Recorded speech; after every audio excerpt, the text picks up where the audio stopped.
a mass m performing linear harmonic motion, then correct graph for acceleration a and corresponding linear velocity v is। देखिए हमसे ये पूछा है कि कोई मास m है जो कि सिंपल हार्मोनिक मोशन कर रहा है, तो a और v के बीच में एक्सेलरेशन a और वेलोसिटी v के बीच में क्या रिलेशन होने वाला है। लेकिन दिक्कत ये है कि चारों ही ऑप्शन में a और v ना देकर a स्क्वायर और v स्क्वायर दे रखा है, ठीक है।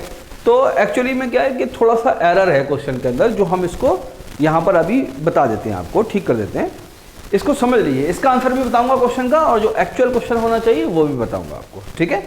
तो हम जानते हैं बच्चों कि आपकी जो वेलोसिटी होती है वो किसकी बराबर होती है, वो बराबर होती है a omega cos omega t plus phi naught. क्या बात समझ में आती है आपको, ओके। और जो एक्सेलरेशन होता है वो इसका फर्स्ट डेरिवेटिव होता है वेलोसिटी का, ठीक है।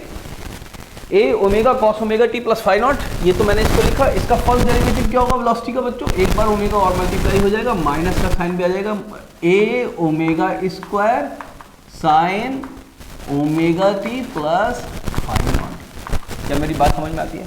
अब ध्यान से समझ लीजिए बहुत अच्छे तरीके से। इन दोनों ही क्वांटिटी का क्या कर दीजिए, स्क्वायर कर दीजिए, ठीक है। तो v स्क्वायर बराबर हो जाएगा v square is equal to a square omega square, इसके नीचे ले लिए a square omega square is equal to क्या बनेगा, cos square omega t plus phi naught. इसको इक्वेशन 1 मान लेते हैं और इसको भी स्क्वायर कर दीजिए, ये नीचे आ जाएगा। तो a square upon a square omega square किसके बराबर हो जाएगा, sine square omega t plus phi naught. इसको इक्वेशन 2 मान लेते हैं। क्या यहाँ तक आपकी बात समझ लगी, ठीक है। बहुत ही सिंपल सी मैंने चीज़ करी है ना, कोई परेशानी वाली बात नहीं है। इन दोनों को ऐड कर देते हैं, sine square omega t plus phi naught, sine square omega t plus phi naught plus cos square omega t plus phi naught. Angle same है, साइन स्क्वायर और कॉस स्क्वायर है, दोनों को जोड़ेंगे तो बनाना चाहिए, ठीक है। तो इक्वल टू को इधर बच्चों में 1 लिख देता हूँ, और ये क्या बन जाएगा, ये बन जाएगा v square upon a square omega square plus a square upon, ये बच्चों ओमेगा की पावर 4 हो जाएगा, a स्क्वायर ओमेगा की पावर 4। क्या मेरी बात समझ में? तो this is the relation between a and v in terms of a square और v स्क्वायर की शक्ल में। बात को समझिएगा, बहुत ध्यान से समझिएगा।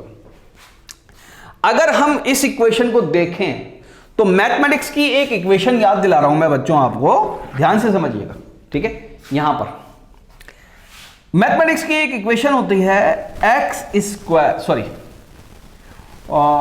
हमको एक्सेलरेशन किस पे दे रखा है, एक्स एक्सिस पे दे रखा है, एक्सेलरेशन एक्स एक्सिस पे दे रखा है। तो ध्यान से समझिए, y square upon b square plus x square upon a square, है ना, ये एक अलग कांस्टेंट है ना, इज इक्वल टू 1। ये किसकी इक्वेशन होती है बच्चों, ये इलिप्स की इक्वेशन होती है। किसकी इक्वेशन होती है, इलिप्स की इक्वेशन। तो a और v के बीच में रिश्ता कैसा है, a और b के बीच में रिश्ता कैसा है बच्चों, इलिप्स वाला है। ये बात याद रखिएगा, कैसा रिश्ता है, इलिप्स वाला है। तो जब भी मैं a और v के बीच में प्लॉट करूंगा ग्राफ, तो कैसा ग्राफ बनेगा, ध्यान से समझ लीजिए बहुत अच्छे तरीके से, देखिए, ठीक है। कैसा बनेगा, this is the actual relation between a and v। क्या बात समझ में? यहां पर क्या है बच्चों, यहां पर आपके वेलोसिटी है, और यहां पर क्या है बच्चों, यहां पर आपके एक्सेलरेशन है। बात समझ में? तो relation between a and v is a kind of ellipse, okay. लेकिन क्वेश्चन के अंदर a स्क्वायर और v स्क्वायर दे रखा है, बात समझ में? तो उसका हल भी यहीं से होगा। देखिए, a स्क्वायर और v स्क्वायर, इसको जरा ऑर्डर में करके लिख लीजिए। तो square upon a square omega square is equal to a square upon with negative sign आएगा माइनस का, यहां पर ए स्क्वायर ओमेगा की पावर 4 प्लस 1। क्या मेरी बात समझ में आई?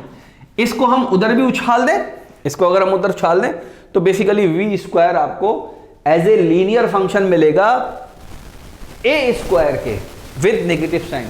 तो ये कैसी इक्वेशन बनेगी, ये इस इक्वेशन ऑफ स्ट्रेट लाइन बनेगी। क्या बात समझ में आती है? तो ग्राफ इसका कैसे बनेगा, ध्यान से देखिएगा, बहुत ध्यान से। वी स्क्वायर अगर मैं यहां पर लूं और ए स्क्वायर यहां पर लूं, जैसे कि मेरा क्वेश्चन के अंदर ग्राफ बने हुए हैं, बात समझ में? तो ग्राफ कैसा आएगा, ऐसा आएगा। नीचे क्यों जा रहा है बच्चों स्ट्रेट लाइन है, क्योंकि ये निगेटिव साइन आ चुका है। क्या बात क्लियर है? तो वी स्क्वायर और ए स्क्वायर का ग्राफ ऐसा आएगा, और ये मेरे ख्याल से ऑप्शन बी है। Okay, this is option B. Question में दोबारा देख लीजिएगा आप लोग पीछे बैक करके, अगर क्वेश्चन स्क्रीन पर नजर आ रहा है तो बहुत अच्छी बात है, ठीक है। और ये ग्राफ किसका है, ये बेसिकली रिलेशन है ए और वी का, एक्सेलरेशन ए और वेलोसिटी वी का रिलेशन है, और ये रिलेशन है वी स्क्वायर और ए स्क्वायर का। तो क्वेश्चन में जैसी बात पूछी जाएगी आप वैसे ही निकाल लेंगे, बहुत ही सिंपल ट्रिग्नोमेट्रिक इक्वेशन से करके मैंने दिखाया। आई होप कि आपके समझ में आया होगा। Thank you very much, note कर लीजिए।